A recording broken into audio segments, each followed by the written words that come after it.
তুমি যে মাওলানা মৌলবীদের দোষ দিচ্ছ, তুমি কি জানো হাদিসের মধ্যে এসেছে আল উলামা ওয়ারাসাতুল আম্বিয়া। তার মানে আবার কি?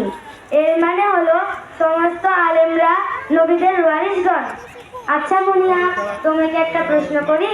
হ্যাঁ অবশ্যই, কেন করবে না। তোমার দাদু কি বেঁচে আছে? না, তিনি তো অনেকদিন আগেই মারা গেছেন। তা তোমার দাদুর জানাজা নামাজ কি তুমি পড়িয়েছিলে, নাকি তোমার কলেজের কোনো প্রফেসর পড়িয়েছিল? কি হলো, চুপ করে আছো যে?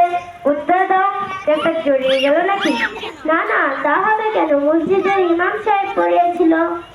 এই তো, তুমি একটু আগে মাওলানা মৌলবীদের দোষ দিচ্ছিলে। মাওলানা মৌলবী ছাড়া যদি বিয়ে শাদী জানাজা না হয়, তাহলে আমাদের অবশ্যই তাদের কথা শোনা উচিত। আচ্ছা মুনিয়া, তোমার বাড়িতে কি কারো বিয়ে হয়েছে? হ্যাঁ হয়েছে তো, এই তো কিছুদিন আগে আমার বড় আপুর বিয়ে হয়েছে। কেন? তা তোমার বড় আবার বিয়ে কি তুমি পড়িয়েছিলে, নাকি তোমার সিনেমার কোনো নায়ক পড়িয়েছিল? মানহা, তোমার সাথে আমার কথা বলাটাই ভুল হয়েছিল। দেখো, সবাই আমাকে দেখছে আর তুমি সবার সামনে আমাকে অপমান করছো। না না, তা কেন হবে? এই তো তুমি একটু আগে বলছিলে তোমার ঈমান ঠিক আছে। আচ্ছা মুনিয়া, বলো তো দেখি, দিনে 5 ওয়াক্ত নামাজ কখন কোন ওয়াক্ত পড়তে হয়? এটা তো আমাকে বলতেই হবে, কলেজে শেখায়নি তো কি হয়েছে, মা তো দেখি দিনে 5 বার নামাজ পড়ে। হ্যাঁ, এটা আমার হবে তো। বলো তো দেখি। ফজরের নামাজ পড়তে হয় দুপুরবেলা, জোহরের নামাজ পড়তে হয় বিকালবেলা, আসরের নামাজ পড়তে হয় রাত্রিবেলা, মাগরিবের নামাজ পড়তে হয় ভোরবেলা, আর এশার নামাজ পড়তে হয় তো দুপুরবেলা। মুনিয়া, তুমি তো সব ভুলভাল বলে ফেললে।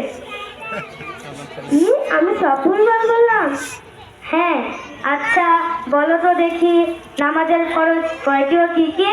নামাজের ফরজ, এটা তো আমার হবে। নামাজের ফরজ 4টি, শোনো তাহলে। দাঁড়িয়ে থাকা, হাত উবুর হওয়া, মোনাজাত করা, সেজদা করা। মুনিয়া, দেখো তোমাকে দেখে সবাই হাসছে, তুমি এটা কোথা থেকে শিখেছো?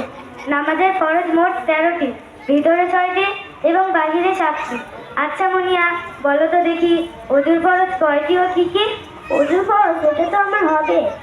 অজুর ফরজ 7টি, শোনো তাহলে। কলে যাওয়া, বদনা নেওয়া, হাত ধোয়া, মুখ ধোয়া, পা ধোয়া, মাথা ধোয়া, গালে পানি দেওয়া, ইত্যাদি ইত্যাদি। মুনিয়া, তুমি তো বললে অজুর ফরজ 7টি, বলতে বলতে তো তুমি 8টি বলে ফেললে। আরে জানি তো, আরো অনেক বলি না তোমাদের ভয়ে। শোনো বোন মুনিয়া, তোমার একটা উত্তরও সঠিক হয়নি, তারপরেও তুমি নামাজ না পড়ে কি করে বলো আমার ঈমান ঠিক আছে? শুধু স্কুল কলেজে গেলেই হয় না, আর কলেজের বড়াই দেখিয়ে 2-1টা ইংলিশ বলে নিজেকে কখনো বড় করা যায় না। আমাদের সকলের শিক্ষক, সকলের গুরু, সকল বিজ্ঞানী রাসূল সাল্লাল্লাহু আলাইহি ওয়াসাল্লাম যেভাবে বলেছেন সেভাবে চলার চেষ্টা করো, তাহলে দুনিয়া ও আখিরাতে কল্যাণ পাবে। মানহা, তুমি এত সুন্দর কথা কই থেকে শিখেছো? আমি বাংলা শিক্ষার পাশাপাশি শাহজাহানপুর থানার অন্তর্গত হাজার ইফজুল কোরআন গার্লস মাদ্রাসা আছে, সেখান থেকেই শিখেছি।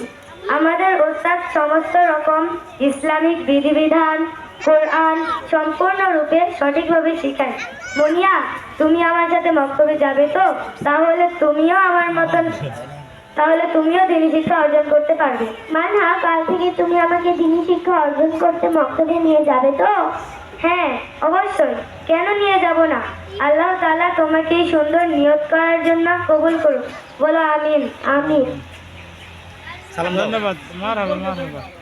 শেষ করছি আমাদের মোকালামা। আসসালামু আলাইকুম ওয়া রাহমাতুল্লাহি ওয়া বারাকাতুহু। আলহামদুলিল্লাহ।